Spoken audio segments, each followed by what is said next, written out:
자, 심층 인터뷰 또 우리 이주호 기자님 나오셨습니다. 3프로TV 이주호 기자입니다. 어서 오세요. 네, 오십시오. 네, 안녕하세요. 너무 과로하시는 거 아니에요? 아닙니다. 이제 추석 연휴인데 다들 뭐 하십니까? 저희요? 저는 주로 이제 미혼이니까 네. 막 어디 놀러 갈 것 같고 화려하게 생각하시는데 그럴 것 같아요. 쉬면은 그냥 누워가지고 유튜브 이러고 있어요. 우리 김 팀장님은 아무래도 애기 봐야 될 것 같아요. 해봐야죠. 뭐. 애 보고 양가 가고 뭐. 유부남. 그런 거죠 뭐. 기자님은요? 저는 가족들과 여행을 가기로 했습니다. 어디 가세요? 이번에 강원도 여행을 쭉 한번 돌아볼까 해요. 강원랜드. 네. 아니 우리 아까 카츠노 얘기해가지고. 강원랜드 가야죠. 또 드로백 올리게. 그러니까요. 자, 알겠습니다. 시간이 지금 30분 남았는데 네. 오늘 어떤 얘기 해주실 건가요? 자, 드릴십. 사실 추석 전에 맞는 걸 해볼까 하다가 좀 잘 못 찾아갔어요. 근데 제가 한동안 좀 지켜보고 있었던 게 유가 상승이었었거든요. 네. 유가 상승 때문에 많은 분들이 좀 힘들어하고 계시잖아요. 실제로 기름 넣을 때도 힘들고, 뭐 요즘에 1,800원, 1,700원 대의 휘발유도 좀 찾기 힘들더라고요. 네. 자, 그런데 사실 유가가 오르게 되면 그동안 정말 고난의 연속이었던 드릴십은 이제 좀 빛을 볼 수가 있습니다. 그래서 오늘 드릴십을 좀 준비를 해봤고요. 자, 일단 조선업은 관심 많으실 텐데 조선사의 사업을 크게 두 가지로 나눠보면 이제 상선과 해양 플랜트 이 두 가지로 나눌 수가 있거든요. 네. 자, 그리고 오늘은 해양 플랜트 중에서도 드릴십을 말씀을 드릴 거예요. 화면 한번 보시면. 죄송한데 드릴십이 뭐예요? 요거 사진으로. 시추선. 네. 그래서 한번 이걸 보여드릴게요. 드릴십이 도대체 뭔데 지금 우리가 왜 관심을 가져야 되는데, 자, 해양 플랜트는 보통 이렇게 나뉘게 돼요. 시추를 하는 것. 그러니까 일단 원유를 캐거나 아니면 LNG 천연가스를 캐려면 땅을 파야죠. 네, 그렇죠. 네, 그 땅 파는 거를 우리가 드릴십이라고 합니다. 네, 그래서 연안에서 하는 거는 잭업이라고 부르고, 그 다음에 좀 심해로 가면 드릴십, 뭐 딥워터 드릴십, 뭐 세미, 뭐 서머스블. 네, 저렇게 부르고. 이제 그 땅을 팠으면 거기서 나올 거잖아요. 그쵸? 그럼 그 나온 걸 뭐 정제하고 그리고 뭐 저장하고 운송하고 이런 것들을 우리가 FSO, 그러니까 FPSO, FLNG 뭐 이런 식으로 얘기를 합니다. 그래서 오늘 우리가 주목할 거는 드릴십. 드릴십은 저 시추하는데 심해에서 배가 가서 네. 저기서 그냥 뚫는 거예요? 네. 밑으로? 그렇죠. 네. 배는 가만히 있고? 배는 가만히 있고. 그리고 그거 뚫어서 올려서 배로 옮기는 거예요? 그렇죠. 네. 그게 기술력이죠 이제. 네. 와, 저거는 엄청난 기술력을 요할 것 같은데. 그러니까 배가 가만히 있지 않습니다. 파도 쳐요. 네. 파도도 치고. 우리가 분명히 뚫어놓은 구멍은 하나고 거기에 이제 공이 들어가잖아요. 공이 들어가는데 배는 계속 움직이잖아요. 근데 공은 움직이면 안 돼요. 그렇죠. 배를 안 움직이게 하는 기술. 또 그리고 조류에 따라서 그러니까 파도 말씀하셨던 것처럼 파도에 따라서 위로 갔다 내려갔다 하는데 요것도 움직이지 않게 하는 기술. 이런 기술들 때문에 드릴십은 사실 상당히 좀 높은 기술력을 요구하는 선박으로 알려져 있습니다. 특히 우리나라는 이 드릴십 측면에서 상당히 강국으로 알려져 있는데요. 우리나라에서도 사실 생산할 수 있는 기업은 딱 2개 정도로 꼽혀요. 대우조선해양인 한화오션 그리고 삼성중공업 이 2개의 기업 정도만 전 세계에서 드릴십으로 굉장히 인정받는 기업인 거고요. 사실 드릴십의 경우에는 지금 팔고 있는 드릴십이 몇 년식일 것 같으세요? 글쎄 한 20-30년 됐으려나요? 2013년에 만든 게 지금 팔리고 있어요. 지금 팔리고 있는 거. 지금 팔리고 있는 거. 운영하는 거 말고. 10년 놀다가 그거는 그래서 이제 팔려요? 악성재고 이슈가 되게 많았었잖아요. 맞아요. 네. 형 어떻게 그렇게 잘 알아요? 김 팀장이잖아요. 아니야 항상 조선주는 이제 상선 얘기를 하다가 근데 아니야 하면서 머리끄댕이 이슈가. 잡아내는 게 악성재고 드릴십 쪽이었어요. 맞아요. 이게 정확한 금액이 얼마 들어? 그러니까 수백억 원이 그냥 들어갑니다. 그러니까 들고 있으면 그냥 계속 돈이 나가요. 유지 정비 보수해야 되죠. 그리고 안 찾아갔으니까. 그렇죠. 창고에 냅두는 창고에 냅두는 보존 비용도 그렇고. 그래서 드릴십은 항상 악성재고로 남아왔었는데 지금 뭐 결론부터 말씀드리자면 악성재고는 일단 삼성중공업은 4척이 있었는데 4척 다 털어냈고요. 한화오션도 올해 안에 뭐 잘하면 올해 안에 그 두 척이 있었는데 그 두 척도 털어낼 것으로 전망이 되고 있는 네. 상태예요. 그래서 뭔가 좀 돌아서고 있는 모습이 보이는데요. 일단 중요한 거는 그러면 드릴십에 대한 수요가 높아져야 되잖아요. 드릴십에 대한 수요가 높아지는지를 오늘 한번 확인을 해볼 겁니다. 근데 확실히 드릴십 수요는 좀 높아지고 있는 것 같아요. 그럼 드릴십 수요가 언제 높아지고 언제 떨어지고 있는지는 딱 유가만 보면 됩니다. 유가. 너무나도 단순하게 화면 한번 보시죠. 네. 이게 굉장히 장기간 동안의 유가 흐름을 보여주는 건데 보시면 이제 2000년대 초반부터 유가는 엄청나게 오르기 시작해서 그 글로벌 금융위기 직전까지 140달러, 150달러 이 정도까지 올랐고요. 금융위기 때 잠깐 떨어졌다가 어쨌든 그 이후에도 계속 유가는 좀 올랐습니다. 유가가 올라서 2014년까지 유가는 계속 상승 추세를 보였었고 이때가 우리가 흔히 부르는 그 조선업의 슈퍼사이클이라고 부르는 그 시점입니다. 네. 그래서 유가가 사실 올라야 뭐 상선도 주문하고 플랜트도 주문하고 드릴십도 주문하고 이렇게 되는데 그 이후에 보시면은 2015년부터 쭉 계속 저유가가 이어지다 보니까 이 모든 조선업이 다 진짜 고전을 면치 그렇죠. 못했었던 네. 거예요. 그러다가 이제 최근에 유가가 올랐는데 그러면 이제 유가가 올랐으니까 살아야 되잖아요. 아직도 업계에서는 진짜 슈퍼사이클 맞아? 라는 의구심을 좀 갖고 있어요. 그 이유들이 뭔지 하나씩 좀 보여드리도록 할게요. 이제 유가가 좀 올라가다 보니까 그러면 이 업계에서는 이런 판단을 하게 되죠. 유가 계속 올라가는 거 맞아? 떨어지면 또 어떻게? 라는 게 하나 있을 것이고 두 번째가 그러면 유가가 올라가는 건 알겠어. 그러면은 굳이 우리가 바다에서 캐내야 돼? 드릴십이 이제 바다에서 캐내는 거잖아요. 그렇죠. 그냥 땅에서 캐면 안 돼? 요런 궁금증이 있는 거잖아요. 근데 뭐 미국 셰일가스야 이제 할 수 있는 대로 다 100% 돌리고 있고 그리고 저도 여기에 그러니까 뭐 뒤에 내용 얘기를 해주시겠지만 그 골자에 동의하는 것 중에 하나가 오펙이 지금 모든 유가를 주무르고 있는데 이제 비오펙에 대한 그런 중요도가 높아지잖아요. 그쵸. 그럼 당연히 어디서라도 파는 데가 많아지면 많아질수록 그쵸. 오펙에 대한 비중은 떨어질 수밖에 없죠. 근데 뭐 경제는 올라가고 유가는 어느 정도 한 8, 90달러 선에서 논다고 하니 당연히 이쪽 그렇죠. 수혜를 받을 수 있는 근데 뭐 그런 것도 있는데 저는 계속 그 생각이 들었었어요. 아니 이게 땅에서 파는 게 왜 안 돼? 땅에서 좀 더 파면 안 돼? 몇 개 시추공 더 파면 안 되나? 뚫으면 되잖아. 네, 그런 궁금증이 있었는데 일단 한번 그거부터 가볼까요? 네. 그러면? 일단 일단 요 표부터 한번 보시죠. 일단 두 가지식으로 네. 유가가 계속 고공행진할 것인가에 대해서는 그거부터 갈. 네. 어때요? 예스? 유가는 좀 계속 올라갈 것 같긴 합니다. 그래요. 네.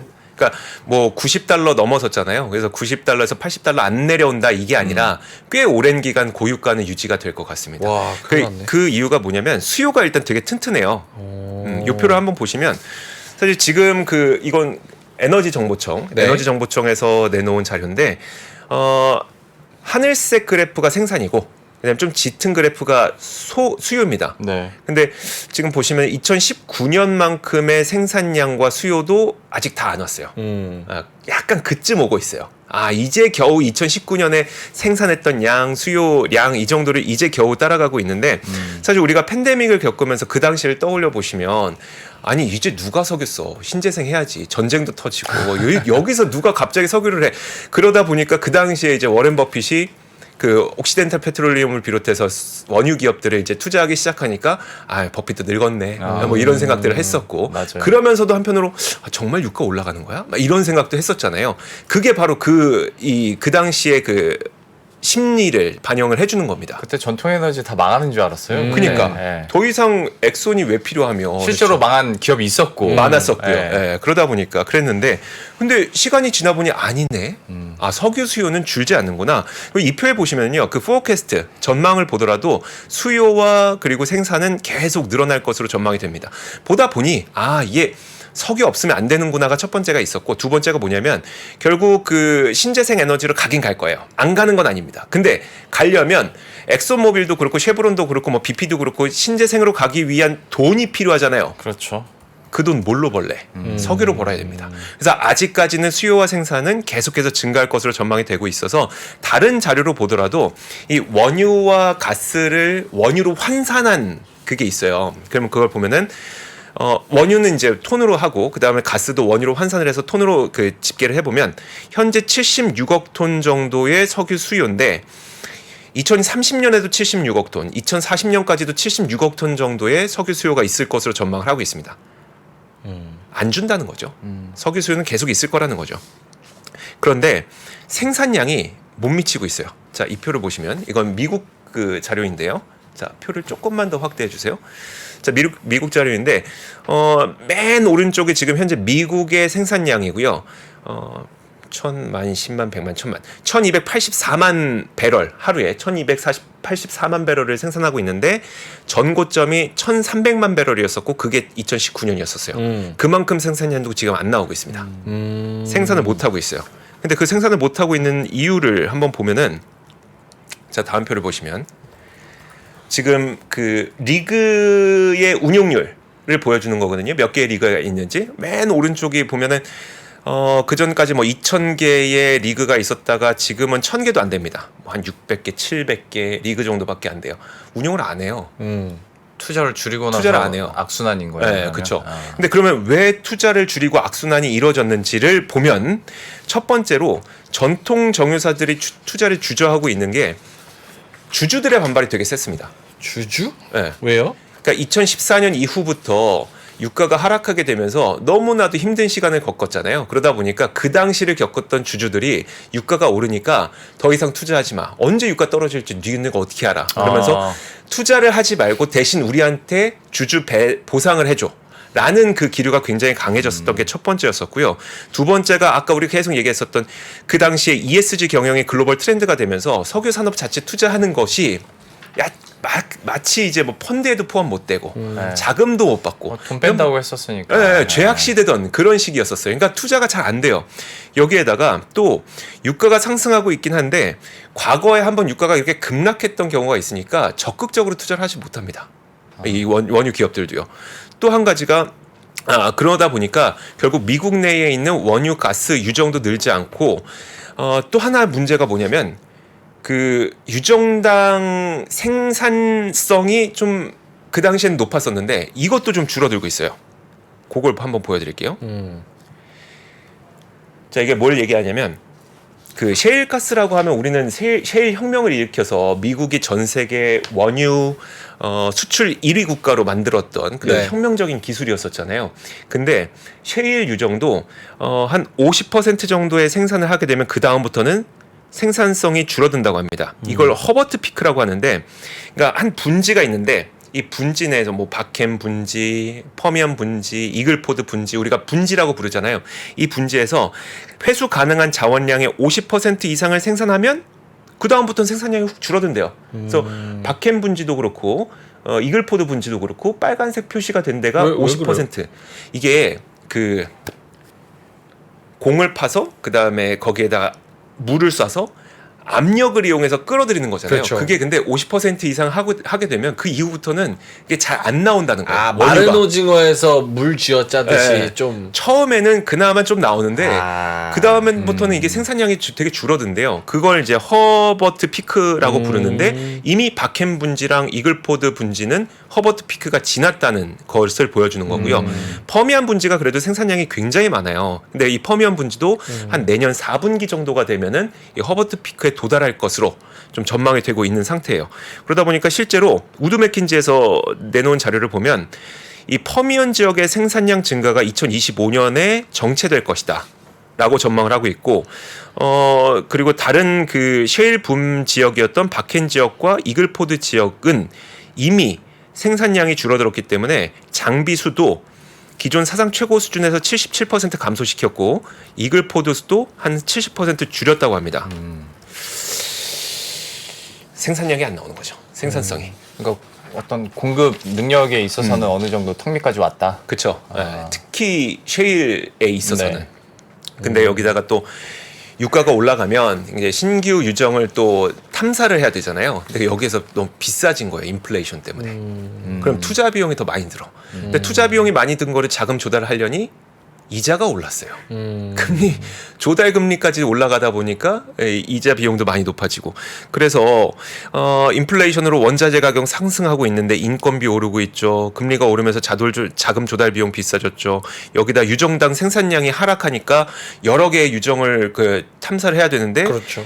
여기에서 그 많은 돈을 또 조달하려니까 금리가 올라서 조달 비용 비싸졌죠. 그러니 이게 생산성 낮은 육지에서 하는 것보다 해양에서 하는 게 낫겠다라는 생각으로 옮겨가게 된 겁니다. 해양에서 말씀하세요. 똑같은 질문인 것 같은데 네네. 한번 들어보고 제가 아니 해양에서 하는 것도 돈 많이 들잖아요. 해양에서 하는 게 돈이 많이 드는데 네. 생산 단가가 상당히 낮습니다. 그걸 한번 보여드릴게요. 그러니까 손익분기 BEP가 상당히 낮아요. 아. 유가로 쳤을 때. 물론 해양 플랜트가 어려웠던 거는 그 건조 비용이 상당히 비싸긴 해요. 선박 하나, 드릴십 하나 뭐 주문을 하는데 뭐 5천억, 6천억 뭐 이러니까 보통 선박 한 4대 돈 정도 네, 맞아요. 뭐 하지 않아요? 3대, 4대 네. 이 정도의 금액이 드니까 그렇긴 한데 생산성에 있어서는 단가가 상당히 낮습니다. 진표를 한번 보시면 그 손익분기점에 해당하는 해안 유전의 분포를 보여주는 표인데요. 이거 발라리스라고 하는 시추 기업, 글로벌 시추 기업의 자료인데 보시면은 이제 25달러의 손익분기점이 나오는 해양 유전도 상당히 많고 20달러 이하에서 손익분기점이 나오는 해양 유전도 상당히 많습니다. 그러니까 웬만큼 60달러 내지는 50달러 미치면 해양 유전은 웬만하면 손익분기를 쉽게 넘는다는 거예요.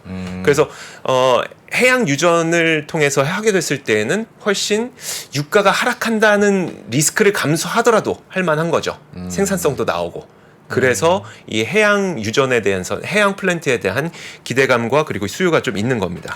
근데 저거는 이 해양 플랜트 기업의 BEP고 네. 사실 엔드 유저까지 도달하는 거에 대한 비용은 저것도 파이프로 하는 거 아니잖아요. 배로 그렇죠. 옮기는 거잖아요. 배로 옮기는 거죠. 배로 옮기는 게 한 뭐 20% 더 비싸다며요. 네. 그럼 그것까지 생각해서 엔드 유저한테 간다고 생각하면 엔드 유저 입장에서는 훨씬 더 비싸게 가스를 쓰는 거 아니에요? 저쪽 BEP는 낮더라도? 근데 저는 한편으로 또 생각한 게 그거는 이제 뭐 계산기를 두드려봐야 돼서 뭐 그런 거겠지만 그러면 탱커가 더 필요하겠네라는 생각이 난 먼저 들더라고요. 정확해요. 네. 네, 맞아요. 사실 그러면 조선한테는 이래나 저래나 다 좋은 거니까. 네, 맞아요. 네. 첫 번째 그거에 대해서는 사실 그러면 수요자를 그러니까 고객을 누구로 생각하는지를 먼저 고려를 해봐야 됩니다. 뭐냐면 이 고객들은 대부분 시추 기업들이에요. 시추 기업들이 돈을 벌 수 있으면 주문이 나오는 거죠.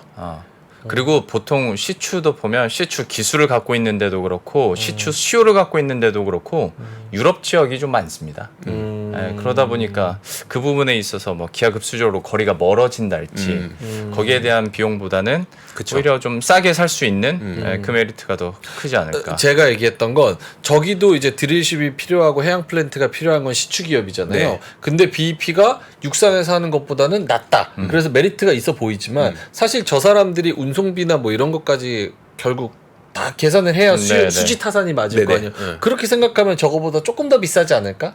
약간 요 얘기를. 지금은 근데 에너지를 확보하는 게 되게 힘든 상황인 건 맞잖아요. 사우디에서 감산하죠, 러시아에서 감산하죠. 그 에너지가 부족한 상황에서 사실 다양한 곳에서 안정적으로 에너지라고 하는 건 가격만 따지는 건 아니거든요. 안정적으로 누가 공급해줄 수 있느냐가 그렇네요. 굉장히 중요한 거거든요.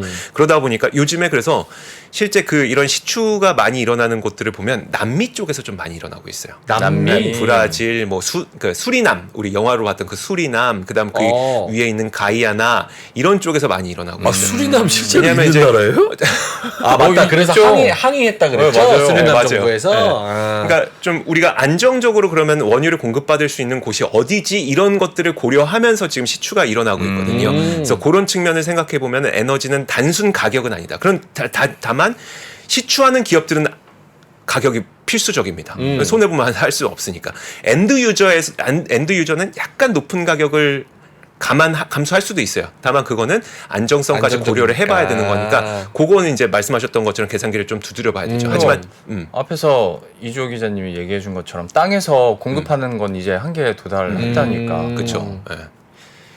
오케이. 네. 그래서 수요가 앞으로도 탄탄할 건데 땅에서는 여러 가지 문제가 있으니까 네. 해양 쪽으로 가면 좋을 것 같다. 거기다가 BEP까지도 조금 낮은 수준이고 그렇죠. 안정성도 훨씬 더 있으니까 네. 그쪽으로의 수요가 조금 더 그렇죠. 높을 그리고 수 이제 있다. 탱커선 말씀해 주셨는데 네. 사실 그 조선업계 계시는 분들이 제일 기다리는 게 탱커선이에요. 맞아요. 아니 그러면 우리 조선사들이 탱커선 수주할 겁니까? 그건 고부가 가치 선박은 아니거든요. 근데 왜 기다려요? 네, 제가 물어봤더니 취재하면서 물어봤더니 탱커선이 돌아야 진짜 조선 슈퍼사이클이다. 그거까지 돌아야. 그게 왜 그러냐면 일단 탱커선이라고 하는 건 말 그대로 원유를 운반하는 선박이기 때문에 실제 수요가 굉장히 많다는 걸 의미하고 그래서 이제 그 가격까지도 계속 높아질 것을 의미하기 때문에 탱커 선박까지 나와야 진짜 슈퍼사이클이라고 하는데 다만 우리나라 그 조선 기업들은 아마도 탱커 수주를 그렇게 많이 하지는 않을 것 같아요. 삼성중공업 정도? 삼성중공업도 제가 알기로는 그렇게 많이 할 것 같지는 않습니다. 근데 그러면 탱커 선박이 나오면 좋은 점이 뭐냐면 일단 탱커선은 고부가 가치 선박은 아니기 때문에 저부가 가치 선이기 때문에 이거는 중국에서 많이 수주를 가져갈 거예요. 많이 수주를 가져가요. 그러면 그 외에 나머지 선박에 대한 선별 수주가 국내 조선사들이 가능해집니다. 그러니까 우리는 이제 조금 더 고부가 가치 선박들을 골라서 수주할 수 있는 환경이 되는 거라서 사실 탱커선이 나오기를 굉장히 많이 기다리고 있는 상태예요, 지금. 자, 그리고 요즘 좀 분위기가 변하고 있는 또 한 가지를 보여드리면 바로 이겁니다. 자, 지금 사진 한번 보시면 딥워터 타이탄이라고 하는 이게 그 되게 대표적인 시추선 가운데 하나였었어요. 네. 이거는 이제 트랜스오션이라고 하는 시추 기업이 주문을 했었는데 싱가포르 조선소에서 한 5년 정도 방치되어 있었습니다. 안 찾아갔어요. 안 찾아가다가 이걸 그 지난 연초였어요. 올해 연초에 이걸 찾아가서 지난 6월에 쉐브론하고 5년짜리 계약을 맺고 시추 탐사에 나서기 시작했습니다. 드디어 움직이기 시작했던 거죠. 저 근데 여기서 좀 생뚱맞은 네. 궁금증이 하나 생긴 게 네. 안 찾아갔다고 했잖아요. 네. 그러면 안 찾아간 만큼 뭐 보관료나 그런 걸 내야 되는 거 아니에요? 형 나랑 똑같다. 내가 그 질문 하려고 그랬거든. 그거는 이제 협상이 어떻게 되느냐에 따라서인데 아. 사실 이번에 하나오션 것도 보면은 이번에 보니까 그 보관료나 이런 걸 다 주는 것 같지는 않더라고요. 그러니까 근데 그것도 특이하네. 내주는 입장에서도 보관하는 하나오션 입장에서도 어떤 리스크가 있냐면은 얘네가 아예 안 찾아갈 가능성이 있어요. 아예 안 찾아갈 가능성. 그럼 어떻게 해요? 계약을 했는데도 네. 그러니까 삼성중공업이 사실 그랬었어요. 원래 그 찾아가려고 했던 선사에서 안 가져가서 결국 어떻게 했냐면 본인들이 그 새로운 그러니까 조인트 벤처를 하나 만들었고 사모펀드랑 합쳐서 조인트 벤처를 만들었고 그 조인트 벤처가 여기에다 매각을 해서 그 사모펀드가 다른 선주들에게 매각하는 방식으로 이제 물건을 떠나냈거든요. 사실은 땡처리라고 봐야겠네요. 어떻게 보면. 그렇긴 하죠. 근데 이제 하나오션에서는 어떻게 했었냐면, 그러니까 하나오션에게 주문했던 선사가 발라리스였었는데 이들이 저기 구조조정을 한 거예요. 파산 위기까지 갔어요. 그 문제가 생겼구나. 네, 문제가 그들 주문한 곳조차 문제가 생겼어요. 그러니까 이걸 안 팔면 안 돼요. 그렇네요. 그러면 차라리 우리가 좀 기다렸다가 기다려줄게. 대신 나중에 가져가. 이렇게 된 거죠. 이건 진짜 재고 문제가 머리 아프다. 되게 심했었어요. 그리고 이게. 선박은 이거 만들어줘 해서 자 이거 돈 다 줄게가 아니라 그렇죠. 이렇게 나눠서 할부처럼 패테일. 이렇게 하다 보니까 뒷돈 못 받으면 안 되잖아요. 헤비테일. 네. 헤비테일. 예. 그러면 이게 지금 안 가져갔다는 거는 예. 일단은 계약금 넣고 네. 만들어 주세요 했는데 만들다 보니까 야 우리 이거 안 될 것 같은데 수량도 바뀌고. 이러면서 다 만들었는데 돈 주세요 이럴 때 야 우리 이거 못 가져. 못 가죠. 이렇게 돼 버리는 거예요. 그렇죠. 예. 근데 그 자세한 협상 내용은 우리가 모르지만 그 기업별로 이런 적도 있었나 봐요. 그러니까 우리가 나중에 가져갈 테니 가지고 있어 달라라고 했던 케이스도 있고 보관료네요. 아예 못 가져가라고 이제 배쨘 곳도 있고. 그러니까 삼성중공업은 사실 배쨘 곳이 있는 거죠. 네, 삼성중공업은. 그렇죠. 하나오션은 재밌다. 그래도 가져갈 테니 조금만 기다려줘. 지금 아직도 기다리고 있는 상태고. 그래서 그 내척 털어서 얼마나 다행이에요. 그러니까 그렇네요, 진짜. 근데 결국 이제 지금 5년간 안 찾아갔던 이 그 딥워터 타이탄 이것도 찾아가서 지금 쉐브론이 이제 시추를 좀 시작을 했고 우리나라에서 그 악성 재고 물량으로 남아 있었던 삼성중공업 것도 가져갔고 그리고 하나오션도 곧 가져간다고 하니까 네. 아 이게 좀 그 시추선에 대한 그리고 드릴십에 대한 니즈가 확실히 좀 살아나고 있구나라는 걸 볼 수가 있는 거죠. 요게 제가 잘 몰라가지고 그 배 만드는 것 중에 제일 부가가치 고부가가치인 게 LNG선이에요. LNG선. 그 다음에 뭐예요? 그 다음에 상선하고 해양 플랜트를 동일하게 볼 수는 없고 네. 예, 상선 중에서는 LNG선이 굉장히 높죠. 네. 그리고 그 FLNG가 이제 해양 플랜트 가운데서는 상당히 고부가 가치 그 저기 플랜트라고 보시면 될 것 같고 뭐 하면 뭐 VLCC 그 다음에 정도 나올 거 같고. 드릴십은요? 드릴십도 사실 상당히 고부가 가치 선박이에요. 네. 어. 근데 여기 지금 레인보우님께서 네. 아까부터 지금 말씀을 해주시는데 드릴십 이제 한국에서 못 만들어요. 싱가포르에서 다 수주해 갑니다. 왜 성가가 한국보다 30% 정도 싸게 수주를 할 수 있다고. 요거 맞아요?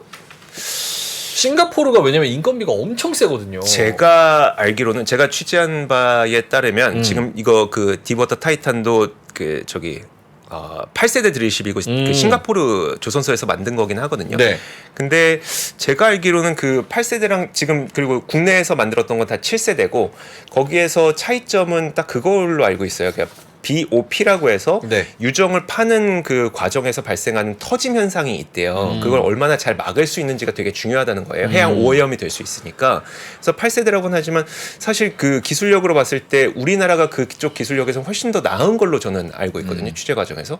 그래서 모르겠어요. 30% 저렴하다는 건 저는 확실하게 모르겠지만 어쨌든 그 BOP의 기술력에 있어서는 우리나라가 훨씬 더 잘 하고 있는 걸로 알고 있습니다. 오케이.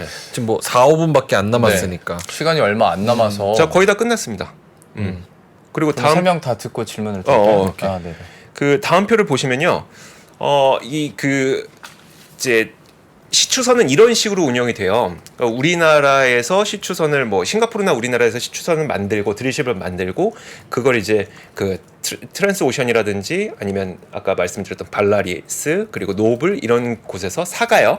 그러면 이 사간 배를 정유사들 내지는 탐사 기업들에게 임대해 주는 방식이에요. 네. 그래서 하루 임대료를 받습니다. 하루 임대료가 책정이 돼요. 대실처럼. 네. 아. 대실은 아니죠. 갑자기 잘 가다가 아 그렇죠. 아 그렇죠. 대실은 아니죠. 오늘 전반적으로 애드립이 다 합니다. 대실이 뭐 나빠요? 숙박처럼 있는 서비스인데 네, 숙박처럼. 그래서 그걸 우리가 데이 레이트라고 불러요. 데이 레이트. 하루 임대료라고 보시면 되는데 표를 데이 보시면 레이트라고 하니까 얼마나 고급져요. 대실의 영어 명칭이 데이 유즈입니다. 그렇게 생각하면 비슷할 수도 있죠. 대실 너무 매몰되지 마세요 그 어감에. 그래서요 데이 레이트. 자, 데이 레이트 한번 네. 보시죠. 그 보시면 저도 최근 자료까지 한번 확인해 보고 왔는데 지금 가장 높게 거래되고 있는 게 한 48만 달러 정도까지 받더라고요. 요즘에 데이 레이트 하루 임대료로. 근데 보시면은 지금 한 40만에서 50만 달러 정도까지 데이 레이트가 올라왔어요. 그리고 이게 어느 정도 수준이냐면 2014년 정도 수준입니다. 유가가 뭐 100달러 넘어서 굉장히 비싸졌었던 그 정도 수준까지 데이레이트가 올라왔다는 거는 지금 드릴십에 대한 수요는 많은데 드릴십은 만들고 있질 않으니까 세상에 존재하는 드릴십이 몇 개 없으니까 지금 한 80몇 척이 지금 운용되고 있는 걸로 알고 있거든요. 네. 근데 시추는 더 해야 되는데 없으니까 여기저기서 찾으면서 데이레이트, 그러니까 임대료만 계속 올라가고 있는 상황인 거예요. 임대료 하루에 40만 불이면 5억인데 저게 훨씬 많이 버는 거죠. 와 시추하고 나면. 하루 5억씩 내고 빌리네. 대단하네. 그렇죠. 훨씬 많이 버니까 이렇게 되는 거죠. 근데 저 리스료가 올라가고 있다. 올라가고 있는 거죠. 근데 올라가면 결국은 그 드릴십을 그러니까 발주를 할 겁니다. 아마 나오게 될 거예요. 계속 이렇게 비싼 상태로 몇 개 되지도 않는데 그걸로 운용할 리는 없고 결국은 이제 하게 될 거고 앞서 이제 그 김 팀장 말씀하셨던 것처럼 이것 때문에 탱커선 주문도 아마 늘어나게 될 거예요. 근데 저는 이 포인트에서 이제 궁금한 점이 네. 삼성중공업도 10년 전에 했던 뭐 그 악성 재고 이제 겨우 털고 있잖아요. 과연 이런 상황에서 언제 이 사이클이 꺾일지 모르는데 그쵸. 드릴십에 대한 수주가 있을까? 그리고 제가 알기로 어떤 시추 관련해서는 유휴 설비도 지금 다 재가동 안 한 걸로 알고 있거든요. 그러면 굳이 드릴십에 대한 수주를 양쪽이 다 리스크인 거잖아요. 지금 질문 송곳이다 송곳. 운용률이 그 특히 해양 프로젝트 리그의 운용률이 90%가 넘습니다. 거의 다 운용하고 있어요. 음. 네. 앞서 말씀해 주셨던 게 지금 아직 안 쓰고 있는 것도 있는데 네. 라고 하시는 건데 거의 다 쓰고 있어요. 그러면 그건 사이클이 언제 꺾일지 모르는. 그쵸. 그게 문제죠. 네. 미래지향적으로. 네, 그렇죠. 그것 때문에 사실 해양 쪽으로 가는 거라고 말씀드린 거예요. 그러니까 언제 꺾일지 모르는데 유가가 언제 내려갈지 모르는데. 그쵸. 그러면은 우리가 그 육상에서 하는 손익분기점 높은 리그를 지금 계속할까? 생산성도 낮은데 그걸 선택할까? 아니면 해양 쪽에서 그나마 손익분기점이 낮고 그 가격의 폭이 좀 더 여유가 있는 거잖아요. $60 이하만 되면 그래도 네. 손익분기가 날 수 있는 거니까. 자, 그러면 어떤 걸 선택하지? 해양이 그나마 좀 안정적이겠다. 어차피 우리는 앞으로 신재생으로 바뀌긴 할 텐데 당분간 돈은 벌어야 되니까. 그런 측면에서 해양 플랜트에 대한 수요는 좀 늘고 있다는 업계의 이야기가 있어요. 그러면 기자님의 포인트는 그러니까 우리나라 조선이 뭐 드릴십 수주를 막 받는다는 게 아니라 산업 전체가 그렇죠. 좀 이렇게 올라갈 수 네네. 있다. 뭐야, 네. 그렇죠. 그런데 우리나라가 그래도 드릴십에서는 최대 강국이니까 네. 1, 2위를 하고 있는 국가니까. 아니 이게 도크가 이미 꽉 차가지고 못 받잖아요. 뭐 받지도 못하는 상황에서 사이클이 언제 꺾일지도 모르는데 조선사 입장에서 드릴십을 받으려고 할까? 라는 생각이 예리하다. 너무 지배적이다 보니까 예리하다, 예리해. 그 질문을 드렸던 거고. 사실은 아까 그 셰일오일도 저는 그렇게 생각하거든요. 이게 셰일오일 입장에서도 저는 BEP가 한 $50 수준으로 알고 있는데 그리고 네. 셰일오일은 미국 밖에 못 한대요. 미국 그렇죠. 땅에서 네. 환경 문제, 법적인 맞아요. 문제 뭐 미국 땅에서밖에 못 하는데 그것도 아직 뭐 팔려면 엄청 많이 늘릴 수 있겠지만 사실은 그렇게 늘려서 유가가 떨어지면 얘네 BEP 안 나와가지고 유가가 선물로 마이너스 간 적도 있었잖아요. 그때 줄도산하는 네, 지역도 네. 있었고 그런 거를 유가가 언젠가 떨어질 것 같은데 내가 이걸 파도 되나? 파면 일단 사프면 끝인데 이런 생각으로 또 많이 못 늘리고 조선은 또 싱가포르에서도 인건비 비싸다고 얘기하니까 일꾼들이 다 필리핀 분들이래요. 네. 싱가포르로 넘어와서 그러니까 사실 인력 때려박는 거잖아요. 네네. 조선이. 근데 인건비 지금 많이 올랐고 그러다가 바이든은 신재생으로 간다 그러니까 이게 원유가 몇 년 동안 얼마나 쓰일지도 모를 것 같고 이런 여러 가지 복합적인 변수들이 하나로 모여버리니까 그렇죠. 변수가 너무 많아서 조선에 쉽게 이렇게 뭐 지금 뭐 드릴십이던 네. 뭐 LNG 선이든 뭐 그런 거에서 막 이게 호황이 되기에는 너무 불확실한 변수들이 많은 것 같아요. 맞아요. 그런 그렇긴 한데 생각들이 좀 많이 들어요. 저 이런 측면은 분명히 있어요. 그러니까 기업이 어떤 방향을 보고 있는지가 있어요. 그러니까 예를 들어서 이제 삼성중공업을 제가 기업 탐방을 갔다 와서 네. 들었던 이야기가 뭐였었냐면 우리는 그러니까 삼성중공업 뭐 한국조선해양 하면은 이제 배도 만들고 주문 들어오면 뭐 하고 하는 거잖아요. 근데 요즘에 약간 달라진 게 뭐냐면 특히 삼성중공업의 경우에는 자신들은 종합 EPC 기업이 되고 싶어 해요. EPC?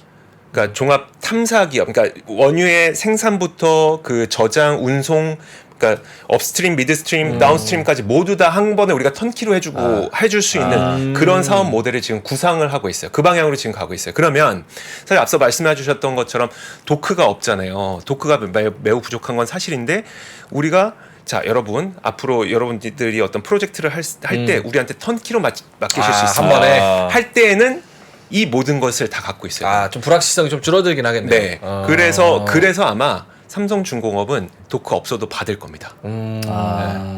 턴키로만 해준다면 그러게요. 비용 측면에서도 턴키로 가고자 하는 사업 모델 목표 때문에 이 그 드릴 쪽을 안 가져갈 수가 없는 거죠. 그럼 그럴 수 있겠다. 그래서 선별 수주를 아마 나중에 하게 될 가능성이 상당히 높아요. 요거는 방향성을 보는 것도 공부를 그러게요. 보는 것도 의미가 맞아요. 있겠네요. 그러니까 기업이 무엇을 바라보고 있는지에 따라서 이게 진짜 발주가 나왔을 때 수주가 될지 안 될지를 잘 말씀해 주셨는데 그런 측면이 있어요. 조선은 좀 어려운 것 같아요. 그렇죠? 어렵죠. 업황 자체가 아니 그리고 뭔가 좋게 말하면 쫄아 있었고 나쁘게 말하면 불신이라고 해야 되나? 그러니까 슈퍼사이클 땐 너무 좋아. 근데 그 10년을 제외하면 네. 그 나머지 기간 동안은 어떻게 할 거야? 그 걱정이 사실 경험 때문에 맞아요. 앞서다 보니까 자꾸 반대쪽에서 이렇게 질문을 드리게 되는 그런데 것 같아요. 마지막으로 한 가지만 더 말씀드리면 네.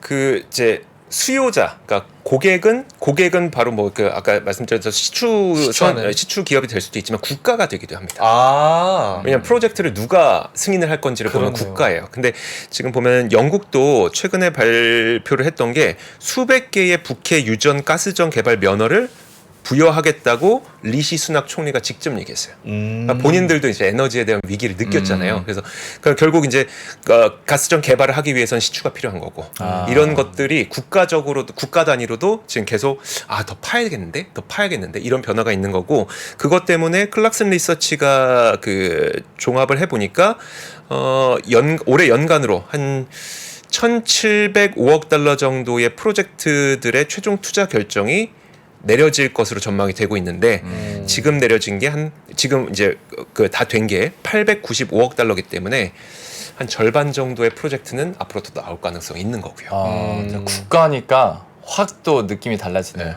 이게 좀 넘어간 걸 수도 있겠지만 우크라이나랑 러시아 전쟁 때문에 다들 에너지 자급자족 제일 중요한 게 그렇죠, 됐잖아요. 그렇죠. 그러면 국가 측면에서도 좀 비싸도 안정적이고 일관된 거 맞아요. 불확실성을 좀 제거하자라는 측면에서 예컨대 우리나라가 카타르에서 LNG를 제일 많이 받았잖아요. 네.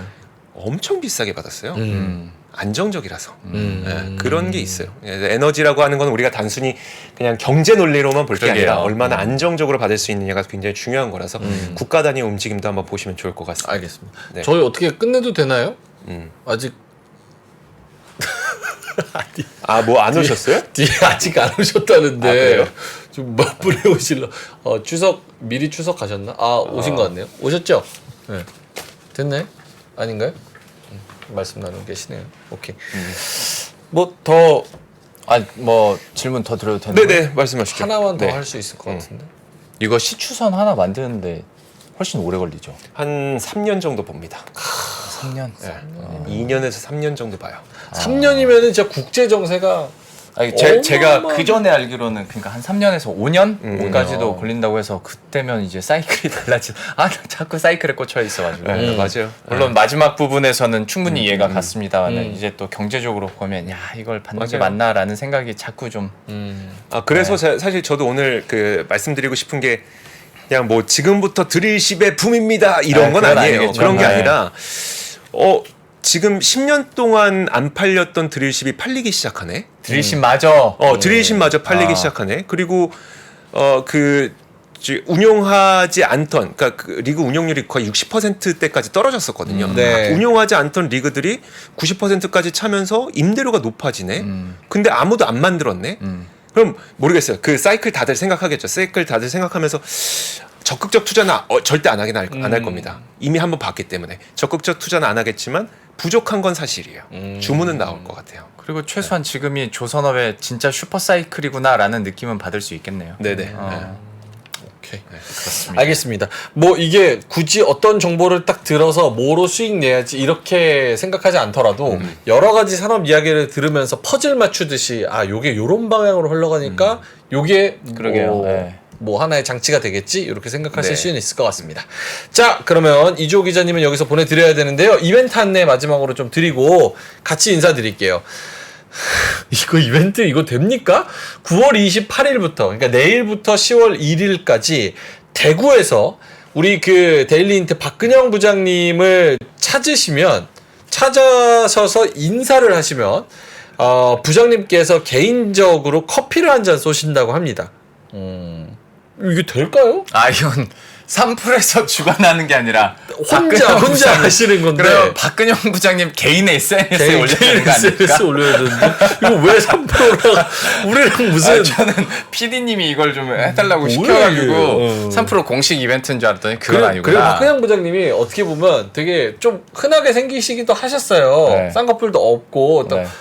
대구에서 이거 대혼란 일어나는 거 아닙니까? 아무나 잡고 박근영 저 부장님 멀리서 피부 좋은 남자 찾으시면 될 것 같습니다. 저도 할 수 있을 것 같은데. 반짝반짝하는 남자 찾으면 어쨌든 네. 커피 한 잔 주신다고 하니까요. 여러분 대구에서 우리 박근영 부장님을 찾아보시면 좋을 것 같습니다. 자, 떠나자 대구로 이렇게 말씀을 하셨는데 커피 한 잔 먹으려고 대구까지 가서 KTX 값이 더 들 것 같은데.